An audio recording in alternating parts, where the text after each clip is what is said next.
안녕하십니까, 김작가 철인의팁입니다. 오늘은 가상화폐 관련돼서 말씀을 같이 나누겠습니다.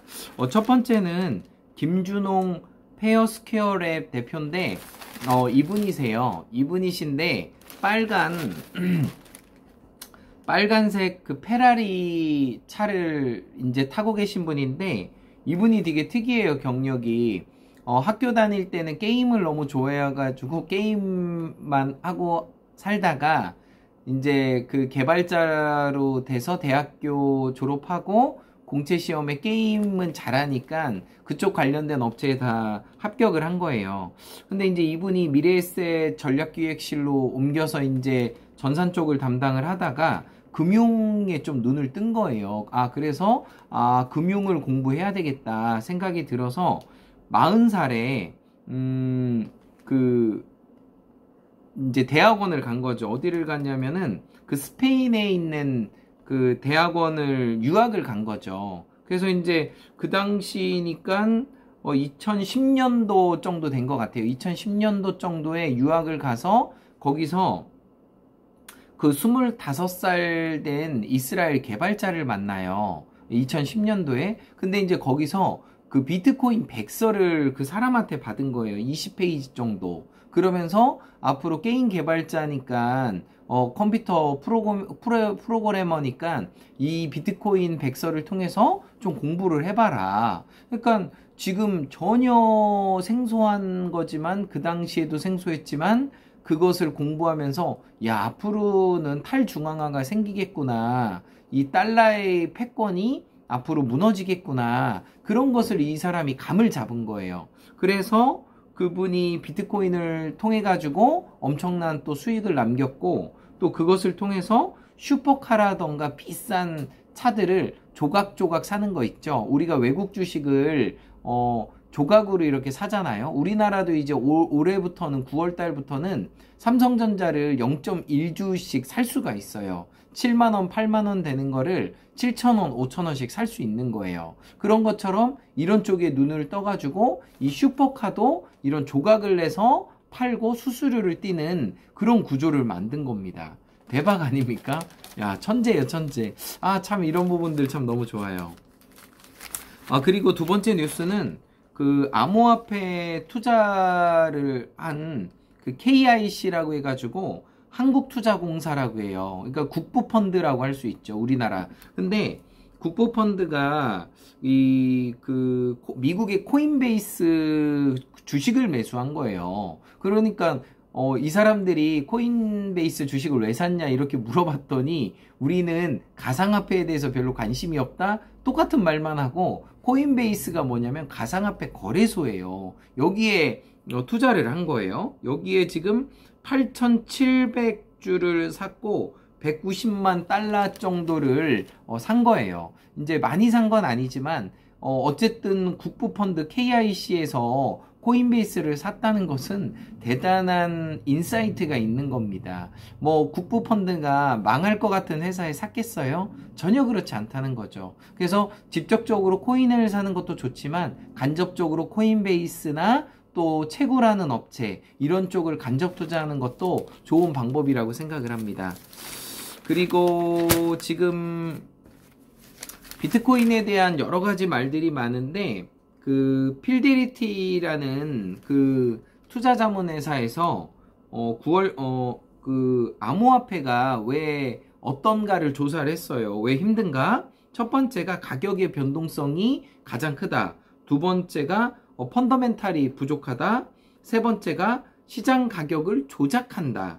그리고 네 번째가 법과 제도가 부재하다. 이런 것을 통해서 비트코인이 위험하다라고 얘기를 했습니다. 일반인들이 접근하기가 어렵다는 거죠. 근데 비트코인의 전도사라고 하는 미국의 마이클 세일러, 이분이 누구냐면 마이크로 스트레이티지 최고 경영자예요. 이분은 비트코인이 돈만 조금만 떨어지면 6,000개, 10,000개씩을 사시는 분이에요. 그래서 이분은 기관들이 그 비트코인을 사는 양이 점점점 늘어나기 때문에 변동성은 점점점 줄어들 거다. 그러니까 이 시세를 일부 고래들이나 큰 사람들이 사고판으로 인해서 조작이 됐지만 정부기관에서 미국이라던가 큰 정부기관에서 그런 기관에서 코인을 자꾸 사고 안정적으로 운영을 하니까 앞으로는 좋아질 거라는 거예요.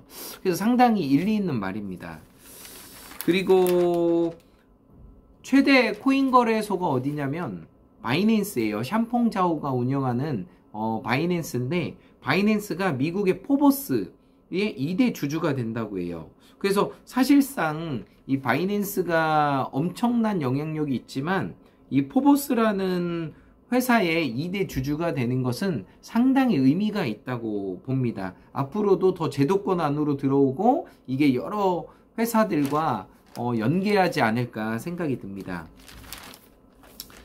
다음 뉴스는 암호화폐 채굴의 효율을 1000배 정도 효율을 올린 인텔에서 블록체인 가속기를 출시됐어요.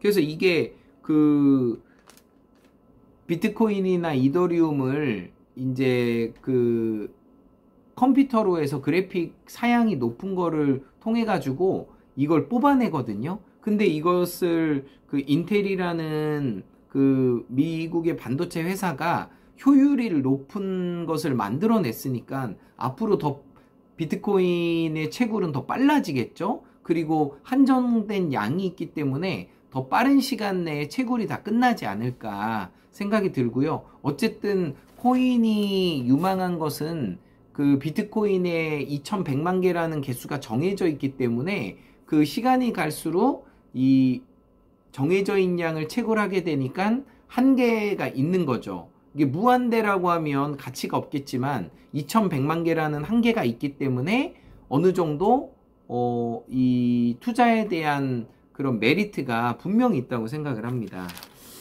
이건 재밌는 이야기인데 남편이 비트코인을 숨겼어요. 이런 이제 신문 기사가 있는데 이게 뭐냐면 미국에서 이제 이혼 소송을 할 때 그 재산을 서로 비교해 가지고 이렇게 액면 분할을 하잖아요. 근데 이제 남편이나 아내가 비트코인에다가 그 재산을 자꾸 은닉하는 거예요. 숨기는 거예요. 그러니까 변호사들이 그걸 찾아내야 되는데 이게 찾아내기가 어려운 거거든요. 그러다 보니까 변호사들이 되게 골머리를 썩는다. 그만큼 이제 비트코인이 보편화가 됐다는 얘기입니다.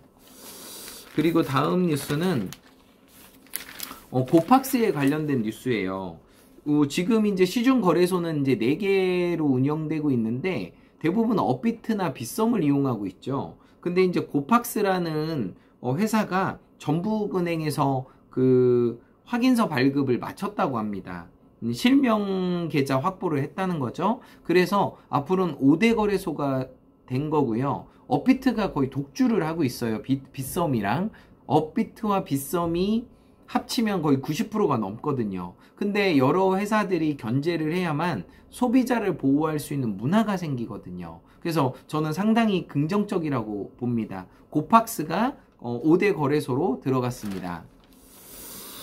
다음 뉴스는 디즈니 이제 만화도 만들고 영화도 찍는 업체인데 디즈니에서도 메타버스를 이제 올라탔다는 얘기예요. 그 전담하는 임원도 만들고 또 그거에 관련된 부서도 만든 거죠. 그래서 미국이 참 발빠르게 움직이는 것 같아요. 그래서 우리나라도 이런 좋은 영향들이 점점 생길 거라고 생각합니다.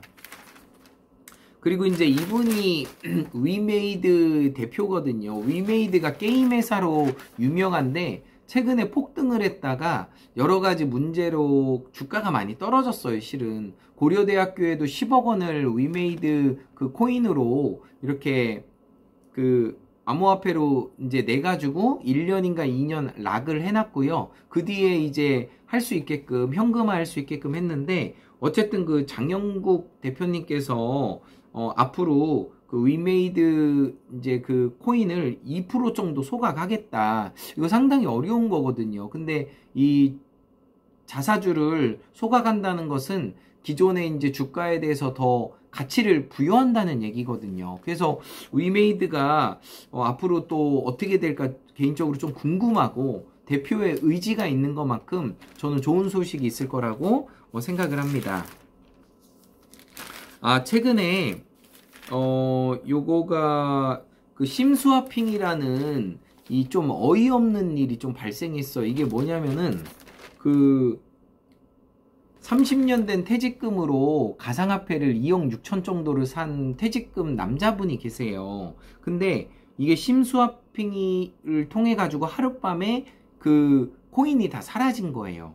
그래서 이분이 이제 여러 가지로 지금 상황이 답답하니까, 이게 뭐냐면 심스와핑이 뭐냐면 그 유심칩을 정보를 복사해서 계좌를 훔치는 방법이에요. 그래서 상당히 첨단적인 방법인데 어찌됐든 자기 계좌가 털린 거예요. 그래서 그 이분이 이제 통신사 대표한테 편지도 보내고 경찰에 의뢰를 했지만 결론적으로는 돈을 찾기는 어렵습니다. 근데 이제 제가 이걸 보면서 느낀 게, 제가 올 5월 달에 핸드폰을 바꿨어요. 핸드폰을 보시면은 제가 이게 짜잔, 네, 애플이죠. 애플폰으로 바꿨어요. 왜냐면 삼성폰을 제가 20년을 넘게 썼는데 애플폰으로 바꾸면서 너무 어려웠거든요. 호환도 안 되고. 근데 바꾼 이유는 한 가지예요. 제가 코인하고 주식을 하기 때문에 바꾼 거예요. 그래서 애플폰이 해킹이라던가 여러 가지에 대해서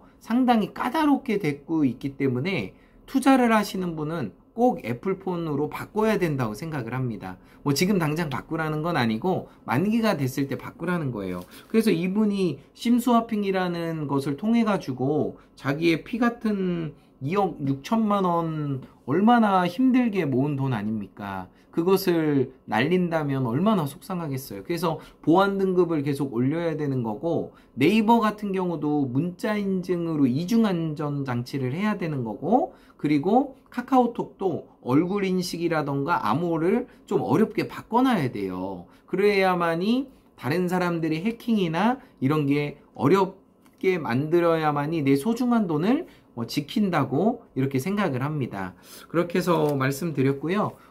김 작가 철인의 팁이었습니다. In every way, I'm getting better and better. 나는 모든 면에서 점점 좋아지고 있다. 감사합니다.